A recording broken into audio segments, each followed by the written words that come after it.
ನೆನ್ನೆ ರಾತ್ರಿ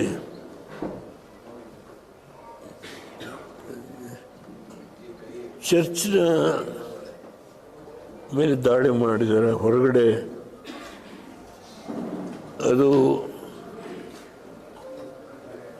ತುಂಬ ಹೇಯವಾದಂಥ ಘಟನೆ. ಆ ಥರ ಘಟನೆ ಆಗಬಾರ್ದು.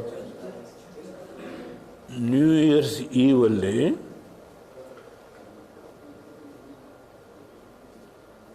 ಆ ರೀತಿ ಒಂದು ಘಟನೆ ಆಗಿರ್ತಕ್ಕಂಥದ್ದು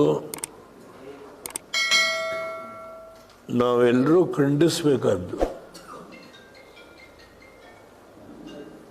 ನಾನು ತುಂಬ ನೋವಿಂದ ಮಾತಾಡ್ತೇನೆ. ಈ ದೇಶದಲ್ಲಿ ಎಲ್ಲ ರಿಲಿಜನ್ನೂ ಇದೆ,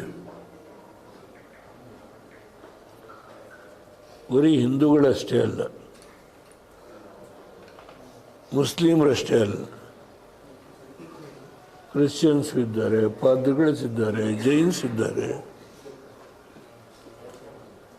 ಸಿಖ್ ಸಮಾಜ ಇದೆ,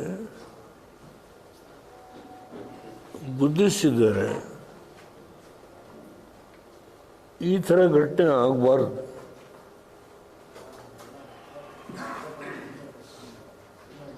ಇಂಥ ಘಟನೆ ಆಗದ ರೀತಿ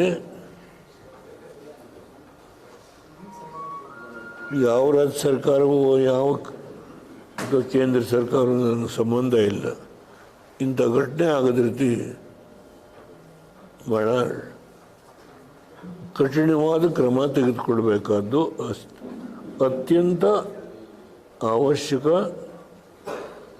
ಈ ಘಟನೆಗೆ ಯಾರು ಕಾರಣ ಇದ್ದಾರೆ ಅವ್ರ ಮೇಲೆ ಭಾಳ ಕಾಠಿಣ್ಯವಾದಂಥ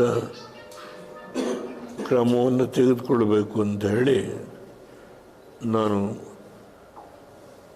ನಿಮ್ಮ ಮುಂದೆ ಪ್ರಸ್ತಾಪ ಮಾಡ್ತೇನೆ. ಬಿಜೆಪಿ ಆಡಳಿತದ ರಾಜ್ಯಗಳಲ್ಲೇ ಹೆಚ್ಚು ದಾಳಿ ಆಗಿದೆ, ಇಂದೋರ್ ಮತ್ತೆ ಉತ್ತರ ಪ್ರದೇಶದಲ್ಲೇ ಹೆಚ್ಚು ದಾಳಿ ಆಗಿರುವಂಥದ್ದು. ಅಂದರೆ ಪೊಲೀಸರು ಭಯ ಇಲ್ಲ ಅನ್ನುವಂಥದ್ದಾಗಿದೆ. ನನಗೆ ಸ್ವಲ್ಪ ತೊಂದರೆ ಇದೆ. ಈ ಥ್ರೋಟು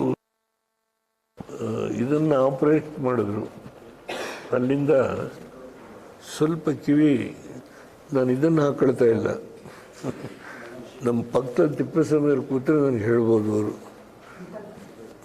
ಅವರು ಏನು ಕೇಳಿದ್ರು, ಅದು ಇಂದೂರಲ್ಲಿ ಮತ್ತೆ ಬಿಜೆಪಿ ಅಂತ ಕೇಳ್ತಾವ್ರೆ. ಬಿಜೆಪಿ ಆಡಳಿತ ಇರತಕ್ಕಂಥ ರಾಜ್ಯಗಳಲ್ಲಿ ಹೆಚ್ಚಾಗ್ತಾ ಇದೆ ಅಂತ. ನಾನು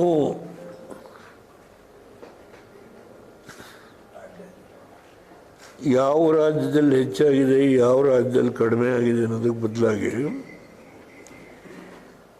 ಎಲ್ಲೇ ಆಗಿದ್ದರೂ, ಯಾರೇ ತಪ್ಪು ಮಾಡಿದ್ರು ಕ್ರಮ ತೆಗೆದುಕೊಳ್ಬೇಕು ಅಂತ ಹೇಳಿ ನಾನು ಭಾಳ ಯಾವುದೇ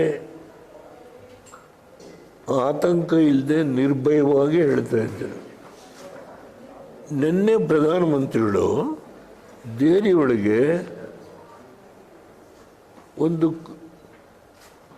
ಚರ್ಚ್ಗೆ ಹೋಗಿ ಅವರು ಪ್ರಾರ್ಥನೆ ಮಾಡಿದ್ದಾರೆ. ನಾನು ಅದನ್ನು ನೋಡಿದ್ದೇನೆ.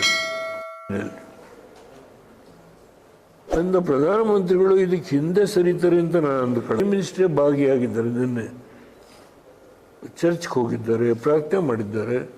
ಅದಕ್ಕಿಂತ ಇನ್ನೇನು ಒಬ್ಬ ದೇಶದ ಪ್ರಧಾನಮಂತ್ರಿ ತೋರಿಸ್ಲಿಕ್ಕಾಗದೆ. ಹಿ ಶೋನ್ ದಿ ರೆಸ್ಪೆಕ್ಟ್. ಲೇಟೆಸ್ಟ್ ಹಾಗೂ ಇಂಟ್ರೆಸ್ಟಿಂಗ್ ಸುದ್ದಿಗಳಿಗಾಗಿ ಬಾಸ್ ಟಿವಿ ಕನ್ನಡ ಚಾನೆಲ್ನ ಸಬ್ಸ್ಕ್ರೈಬ್ ಮಾಡಿ. ಹಾಗೆಯೇ ಬೆಲ್ ಐಕಾನ್ ಪ್ರೆಸ್ ಮಾಡಿ. ಇದರ ಜೊತೆಗೆ ಫೇಸ್ಬುಕ್, ಇನ್ಸ್ಟಾಗ್ರಾಮ್, ಎಕ್ಸ್ನಲ್ಲೂ ಮಿಸ್ ಮಾಡದೆ ಫಾಲೋ ಮಾಡಿ.